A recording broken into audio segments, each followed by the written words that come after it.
Guten Tag, APUSH. We have a new video today. It's the Bee's Knees by the Big Cheese himself, Mr. Linegar. Let's make history today as we jaw over Unit 3, Day 4. But first, let's do our daily punishment. I was wondering why the ball was getting bigger. Then it hit me.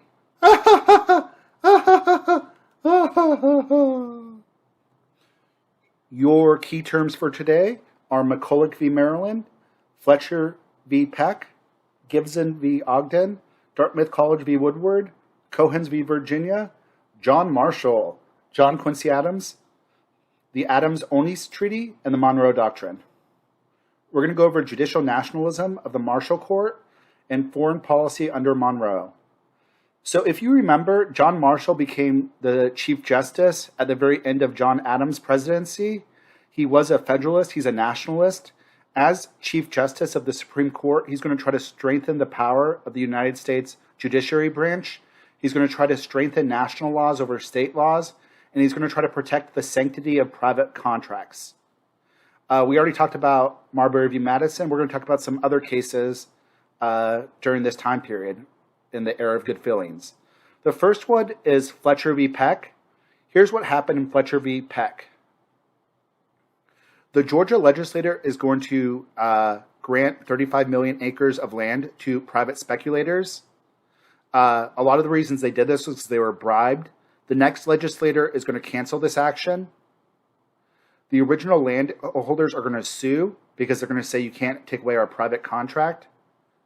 The court is going to decree that a legislative grant was a contract, and the Constitution forbid state laws from impairing contracts. So this is going to strengthen the idea of businesses, and it's going to strengthen the idea of even if this contract was not made in perfect faith, some people took advantage of it. Like, contracts are protected by the Constitution, and you can't just get rid of contractual obligations. The next one is one of my favorite ones. This is Dartmouth College v. Woodward. This will be argued by Daniel Webster, who's one of the great triumvirate, who we'll talk a little bit about. He actually went to Dartmouth College. So Dartmouth College was created when America was part of England. The college was given a charter by the King of England, George III. The New Hampshire legislature didn't like Dartmouth College because it was too federalist-y. So they're going to try to change it. Daniel Webster is going to appeal for Dartmouth College. He's going to represent the college. John Marshall in the case is going to rule that even though the original charter was made by the King of England, it still was a legally contractual obligation, and it must stand because it was a contract. So he's going to rule, John Marshall will rule with Dartmouth College.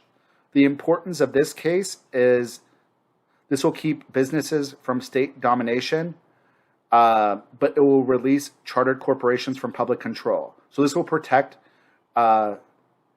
businesses, chartered corporations from being taken over by the states. Because what New Hampshire tried to do in this case was take over this private college and turn it into a public college. Marshall was like, nah, you can't do that. There's God like Daniel Webster. He's going to want to be one of the three most important people for the next 30 years. Him, John C. Calhoun, who we met previously, and Henry Clay, who we met previously. He's a senator from, originally he was from New Hampshire, but he's going to move to Massachusetts. McCulloch v. Maryland is a pretty important case. This is going to deal with whether the National Bank, the second bus, is constitutional. Remember, at the end of Madison's term, he rechartered the Second National Bank. Maryland wanted to destroy the Bank of the United States, so they levied a tax on the National Bank. Daniel Webster, again, my boy, is going to appeal for McCulloch. McCulloch was a representative of the National Bank in Maryland. Marshall is going to respond by a couple things. He's going to, first of all, explicitly say that the National Bank was constitutional under the necessary and proper clause. Those are sometimes called the implied powers or the elastic clause. Remember, in the Constitution, there's a part of the Constitution that says the government has a power to do anything that's not necessary and proper. He said that the state cannot tax a national institution because the power to tax is a power to kill. So this is going to strengthen the power of the national government. This is going to strengthen the idea that the government has implied powers. It's not a, Marshall did not believe in strict constructionism. And it's all around going to just strengthen the government. Let's do our last ones. Cohen's v. Virginia.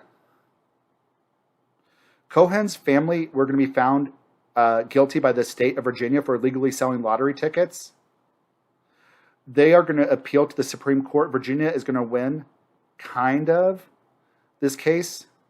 Daniel Webster is going to appeal for Cohen's. And what John Marshall is going to say in this case, he's going to say that the Supreme Court has a right to review decisions of state Supreme Courts for questions involving federal power.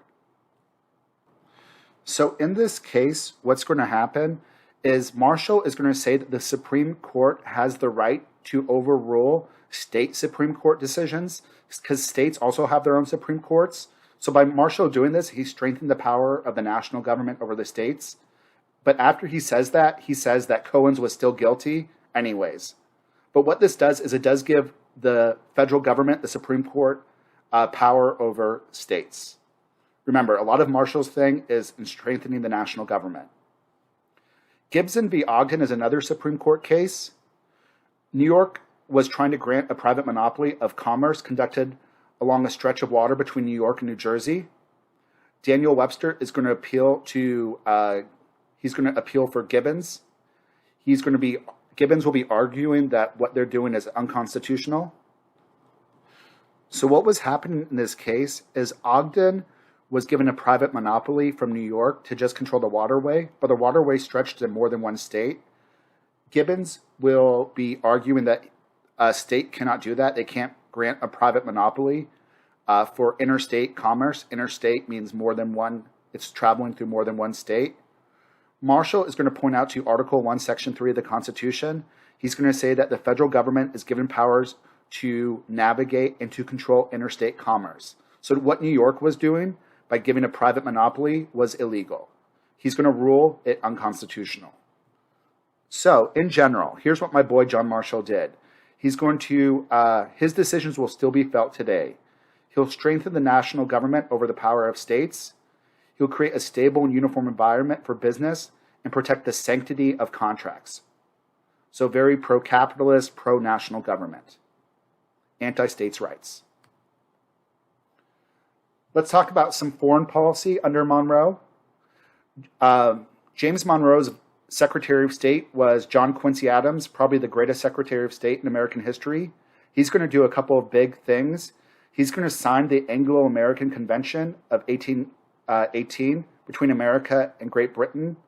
This will fix the boundary of Louisiana Purchase at the 49th parallel.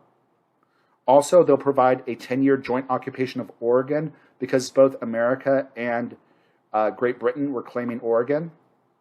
And America could share their fisheries with Canada. During this time, during the Napoleonic time, when Napoleon Bonaparte was the general, Napoleon was seizing power and conquering most of Europe. A lot of the European countries took their soldiers out of Latin America, like specifically mostly Spain.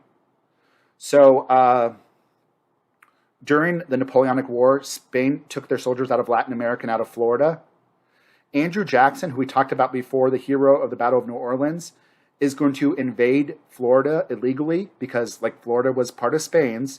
He's going to say that Florida, the Spanish, were purposely hiding some Seminole Native Americans. And the Seminole Native Americans were former slaves called Black Seminoles. He's going to invade Florida. He's going to capture the escaped slaves, bring them back to America, and he's going to execute 2 British citizens that were protecting the Native Americans and helping the slaves run away. After this, basically Spain has no power to protect Florida, so Spain really is left with one option. They're going to sell Florida to America. So now we have a new territory. This is called the Adams-Onis Treaty, also known as the Florida Purchase Treaty. Spain will cede Florida. In exchange, America will promise not to ask for Texas. Obviously, we are not going to stick by this. Lastly, one of the big foreign policies that John Quincy Adams will do is his foreign policy idea of the Monroe Doctrine. This is going to be a very nationalistic doctrine. The purpose of this doctrine was the American leaders were afraid that Europe was going to try to get involved in Latin America again. They're going to try to colonize Latin America again. So in the Monroe Doctrine, Monroe is going to issue a warning to European powers, non-colonization. You can no longer exploit European land. You see this little cartoon here. You can no longer exploit Latin America land. Latin America is now off boundaries for Europe. It also says non-intervention. Gave a warning against European countries becoming involved in North and South America. The European powers are super offended by America's pronouncement. They saw contradiction in what America was saying, but America did not have a strong army or navy, so we couldn't really enforce it. The Monroe Doctrine is going to be infused with patriotism, but also isolationism. America is not going to be powerful enough to enforce the Monroe Doctrine until like the 1870s. So this is a nice document, and it will become a part of our foreign policy, but really it's not going to be enforced.